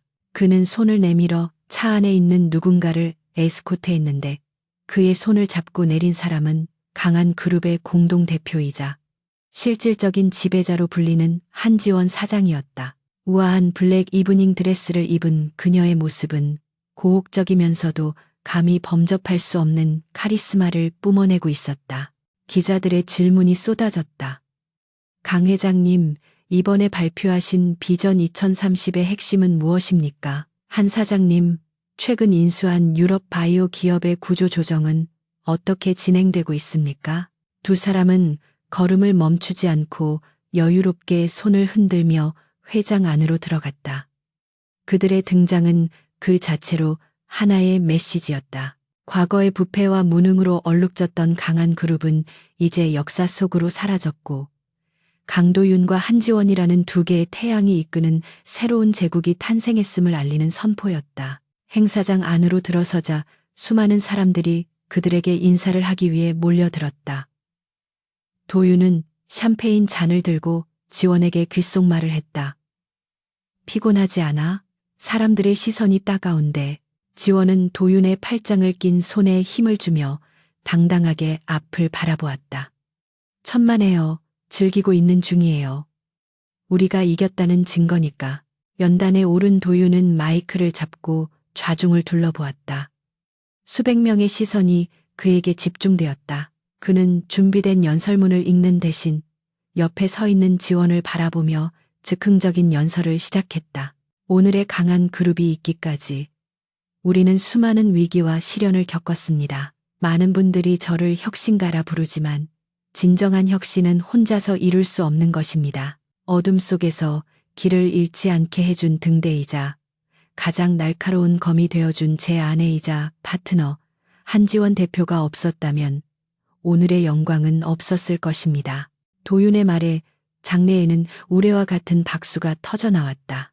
지원은 쑥스러운 듯 고개를 숙였지만 그녀의 눈은 벅찬 감동으로 빛나고 있었다. 행사가 끝나고 돌아가는 차 안, 지원은 창밖의 서울 야경을 바라보며 깊은 숨을 내쉬었다. 정말 긴 하루였어요. 그리고 긴 1년이었고요. 도윤은 그녀의 어깨를 감싸 안으며 머리에 키스했다. 앞으로 더 긴 시간들이 기다리고 있어. 지루할 틈은 없을 거야. 내가 장담하지. 지원은 도윤을 바라보며 미소 지었다. 알아요.